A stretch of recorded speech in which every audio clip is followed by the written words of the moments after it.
महत्वपूर्ण डेरिवेशन, यानी कि इस चैप्टर से आपके 2 ही डेरिवेशन जो होते हैं आपके बोर्ड एग्जाम में हर साल पूछे जाते हैं। तो देखिए जो आपका पहला डेरिवेशन है कि किसी वैद्युत द्विध्रुव के कारण अक्षीय स्थिति में किसी बिंदु पर वैद्युत क्षेत्र की तीव्रता का व्यंजक प्राप्त कीजिए।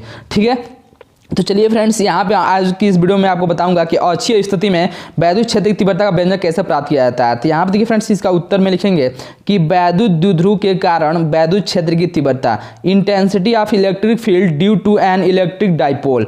तो यहाँ पे देखिए फ्रेंड्स हम यहाँ पे एक बनाएंगे इलेक्ट्रिक डाइपोल। तो यहाँ पे देखिए -q और +q आवेशों से मिलकर आपका एक वैद्युत द्विध्रुव बना है, जिसकी बीच की दूरी आपका क्या होता है, अल्पतम दूरी क्या होता है, 2l होता है। अब देखिए फ्रेंड्स इसके मध्य बिंदु O से, जब इसके मध्य बिंदु O मान लेंगे तो यहाँ से यहाँ तक का डिस्टेंस आपका यल हो गया है और यहाँ से यहाँ तक का डिस्टेंस आपका यल हो गया है। अब देखिए फ्रेंड्स इसके मध्य बिंदु से मान लीजिए कि स्मॉल r दूरी पर कोई बिंदु P है। ठीक है, मान लीजिए यहाँ पर कोई बिंदु P है जहाँ पे हमको वैद्युत क्षेत्र की तीव्रता ज्ञात करना है। तो +q आवेशों के कारण इस पर जो आपका वैद्युत क्षेत्र की तीव्रता होगी आपका क्या हो जाएगा, E1, और -q आवेशों के कारण इस वैद्युत क्षेत्र की तीव्रता E2 कार्य कर रहा है। अब देखिए फ्रेंड्स यहाँ पे कि इसके मध्य बिंदु O से जो आपका P बिंदु है इसकी दूरी कितना है, स्मॉल r है, और हमको यहाँ से देखिए B से यहाँ पे देखिए यहाँ से यहाँ तक का डिस्टेंस जब फाइंड करना रहेगा तो क्या करेंगे कि यहाँ से जो आपका टोटल डिस्टेंस दिया r में से इस यल को घटा देंगे तो आपका B से P का डिस्टेंस आपका आ जाएगा, तो r - यल लिखा गया है। उसके बाद से यहाँ पर देखिए A से जब P का डिस्टेंस निकालेंगे, देखिए फ्रेंड्स यहाँ से जब हम A से जब P का डिस्टेंस निकालेंगे तो देखिए O से जो आपका मध्य बिंदु से यहाँ तक का डिस्टेंस R है और यहाँ से यहाँ तक का डिस्टेंस स्मॉल यल है, तो यहाँ से यहाँ तक का डिस्टेंस क्या हो जाएगा, R + यल हो जाएगा। अब देखिए फ्रेंड्स यहाँ पे लिखेंगे कि माना कि एक वैद्युत द्विध्रुव AB है। क्या है, एक वैद्युत द्विध्रुव यानी कि इलेक्ट्रिक डाइपोल AB है, किसी ऐसे परावैद्युत माध्यम में स्थित है, यानी कि कोई ऐसा परावैद्युत माध्यम में स्थित है जिसका परावैद्युतांक K है। परावैद्युत माध्यम यानी कांच, मोम आपका होता है। अब देखिए फ्रेंड्स यहाँ पे इसके मध्य बिंदु O से स्मॉल r दूरी पर कोई बिंदु P है, तो इसके मध्य बिंदु देखिए, इसका मध्य बिंदु क्या है, O है। यहाँ पे देखिए इसका मध्य बिंदु O है, इसके मध्य बिंदु O से स्मॉल r दूरी पर कोई बिंदु आपका क्या है, P है, जहाँ पे हमको वैद्युत क्षेत्र की तीव्रता क्या करना है कि यहाँ पे ज्ञात करना है, क्षेत्र की तीव्रता ज्ञात करनी है। तो देखिए फ्रेंड्स हम क्या करेंगे कि +q आवेश, देखिए यहाँ पे +q आवेशों के कारण बिंदु P पर लगने वाला वैद्युत क्षेत्र की तीव्रता ज्ञात करेंगे। तो यहाँ पे लिखेंगे फ्रेंड्स देखिए +q आवेशों के कारण बिंदु P पर वैद्युत क्षेत्र की तीव्रता। तो देखिए फ्रेंड्स बिंदु आवेश के कारण वैद्युत क्षेत्र की तीव्रता का जो सूत्र होता है E बराबर, वो आप क्या होता है 1/4πε0 q/r का स्क्वायर होता है। क्या होता है, q/r का स्क्वायर। तो यहाँ पर देखिए +q आवेशों के कारण जब निकालेंगे, +q आवेशों के कारण बिंदु P पर वैद्युत क्षेत्र की तीव्रता का सूत्र, तो E1 बराबर क्या हो जाएगा 1/4πε0 × K, क्योंकि K परावैद्युत माध्यम में रखा गया है।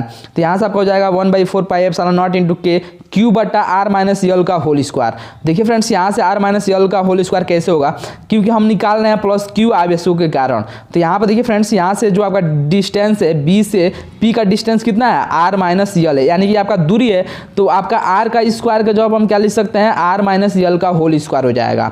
तो देखिए फ्रेंड्स वही लिखा गया है, इसको समीकरण नंबर 1 मान लेंगे। और दिशा की बात करेंगे, क्योंकि वैद्युत क्षेत्र की जो आपका तीव्रता होता है ये आपका सदिश राशि होता है। तो देखिए दिशा कहाँ से कहाँ तक हो जाएगा, देखिए +q आवेशों के कारण जब निकाल रहे हैं तो दिशा किधर है, तो देखिए B से P की तरफ है, यानी कि इसकी दिशा किधर है, B से P की ओर। तो यहाँ पे लिखेंगे फ्रेंड्स कि दिशा B से P की ओर। अब देखिए -q आवेशों के कारण निकालेंगे, तो -q आवेशों के कारण बिंदु P पर वैद्युत क्षेत्र की तीव्रता। तो यहाँ पर देखिए जो आपका -q आवेश है, यहाँ पे देखिए आपका -q आवेश है, और इस -q आवेश के कारण बिंदु P पर जब वैद्युत क्षेत्र की तीव्रता ज्ञात करेंगे तो क्या हो जाएगा 1/4πε0 × K, और यहाँ पर देखिए दूरी में आपका क्या लेंगे, r + यल का होल स्क्वायर हो जाएगा। तो यहाँ पर देखिए फ्रेंड्स क्या हो जाएगा, E2 बराबर 1/4πε0 × K q/r + यल का होल स्क्वायर। ये आपका हो जाएगा इक्वेशन नंबर 2। और इसका दिशा देखिए किधर से किधर हो जाएगा, तो देखिए जो आपका -q आवेशों के कारण जो आपका बिंदु P पर वैद्युत क्षेत्र की तीव्रता E2 है, तो इसकी दिशा किधर है, इसकी दिशा P से A की ओर है। तो यहाँ पर दर्शाएंगे, देखिए दिशा आपका हो जाएगा P से A की ओर। तो आशा कर रहे हैं फ्रेंड्स कि आपको ये अच्छे से समझ में आ गया होगा। अब देखिए यहाँ पे निकालेंगे कि बिंदु P पर परिणामी वैद्युत क्षेत्र की तीव्रता। अब देखिए फ्रेंड्स यहाँ पे चूंकि जो आपका E1 का जो मान है वो आपका E2 से बड़ा है। तो E2 से कैसे बड़ा है देखिए मैं आपको समझा रहा हूँ। यहाँ पर देखिए आपका E1 क्या दिया है, Q बटा R माइनस यल का होल स्क्वायर, और U2 क्या दिया है, E2 Q बटा R प्लस यल का होल स्क्वायर। यदि हम R का मान 5 और यल का मान 3 लेंगे तो यहाँ पर देखिए क्या हो जाएगा, 1 बटा R के जब हम 5 रखेंगे यल के जब 3 तो आपका क्या हो जाएगा, 2 का स्क्वायर यानी कि 1 बटा 4 आ जाएगा। और जब यहाँ पर रखेंगे R प्लस यल का होल स्क्वायर तो 5 3 8 8 का स्क्वायर कितना होता है, 64 हो जाता है। यानी कि देखिए जब छोटी संख्या से यहाँ पे जब भाग करेंगे तो इसका मान क्या आएगा, बड़ा आएगा, और जब बड़ी संख्या से इसका मान जब यहाँ पे जब बड़ी संख्या से इस पर भाग देंगे तो इसका मान और भी छोटा आएगा। तो इसलिए देखिए जो आपका E1 का जो मान होगा वो आपका E2 से बड़ा हो जाएगा। तो इसलिए आपका हो जाएगा E बराबर E1 माइनस का E2। अब देखिए फ्रेंड्स E का जो मान है वो आपका E का मान क्या है friends, 1/4 pi epsilon not into के Q बटा R माइनस यल का होल स्क्वायर, और माइनस का 1/4 पाई एप्सिलॉन नॉट इंटू के R प्लस में यल का होल स्क्वायर हो जाएगा। अब देखिए इन दोनों में से कॉमन क्या है, तो देखिए इन दोनों में से कॉमन आपका है 1/4 पाई एप्सिलॉन नॉट इंटू के Q, और इसमें भी आपका 1/4 पाई एप्सिलॉन नॉट इंटू में Q आपका कॉमन है। तो इसको हम क्या करेंगे, कॉमन कर लेंगे। तो यहाँ से जब कॉमन कर लेंगे तो आपका देखिए क्या बचेगा, आपका केवल बचेगा 1 बटा R माइनस यल का होल स्क्वायर और माइनस का 1 बटा R प्लस यल का होल स्क्वायर।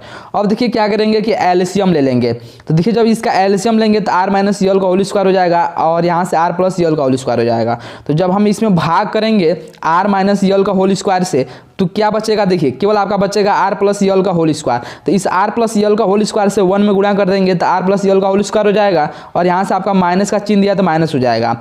उसके बाद से जब R प्लस यल स्क्वायर से इसमें भाग करेंगे तो ये आपका कैंसिल हो जाएगा, केवल बचेगा R माइनस यल का होल स्क्वायर। तो यहाँ से आपका हो जाएगा R माइनस यल का होल स्क्वायर।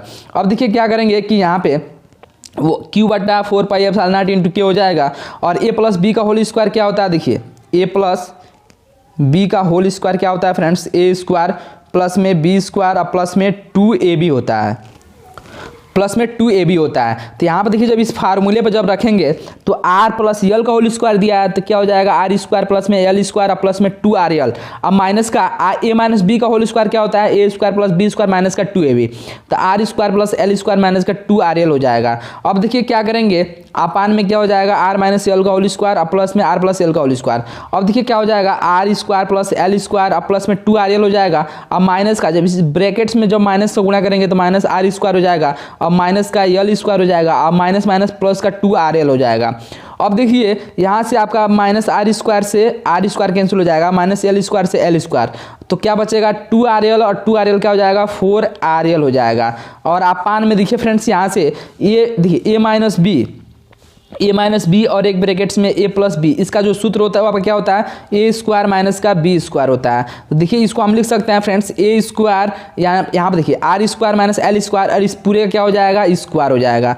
तो देखिए फ्रेंड्स यहाँ से आपका हो जाएगा Q अपान में 4 पाई एप्सिलॉन नॉट इंटू के और 4RL अपान में R स्क्वायर माइनस यल स्क्वायर का होल स्क्वायर। चूंकि हम जानते हैं यहाँ पर देखिए फ्रेंड्स जो आपका यल का जो मान है वो आपका वेरी लेस देन R है, यानी कि R से बहुत ही ज़्यादा कम है।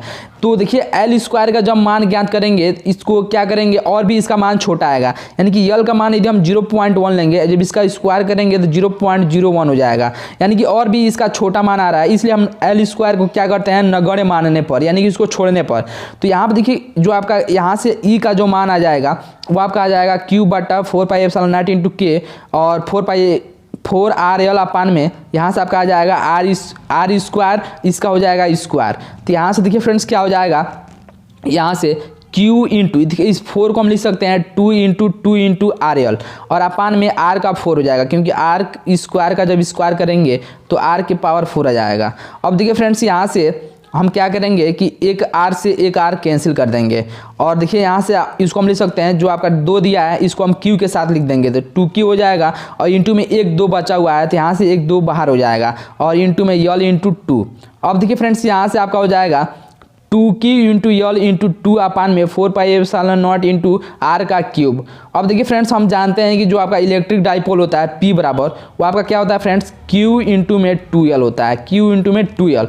अब देखिए यहाँ से Q इंटू में जो आपका 2Q इंटू यल, इसको हम लिख सकते हैं P लिख सकते हैं, कितना लिख सकते हैं P लिख सकते हैं, और एक आपका यहाँ से 2 बचा हुआ है तो यहाँ से आपका क्या हो जाएगा 2P अपान में R का क्यूब हो जाएगा, यानी कि जो आपका वैद्युत क्षेत्र की तीव्रता E का जो मान आ गया 1/4 पाई एप्सिलॉन नॉट इंटू के 2p/r का क्यूब आ गया। क्योंकि हम जानते हैं कि जो आपका इलेक्ट्रिक डाइपोल P बराबर क्या होता है, Q×12 होता है। ये आपका इलेक्ट्रिक डाइपोल मूवमेंट होता है।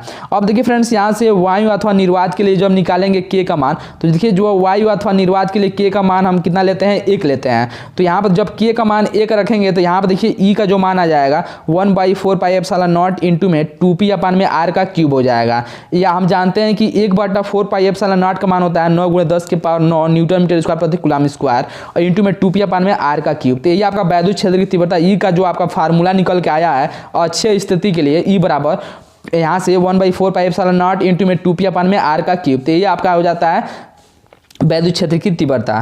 तो आशा करते हैं फ्रेंड्स से आपको डेरिवेशन अच्छे से समझ में आ गया होगा। यदि फ्रेंड्स वीडियो आपको अच्छा लगा हो तो चैनल को जरूर सब्सक्राइब कर लीजिएगा। Thank you.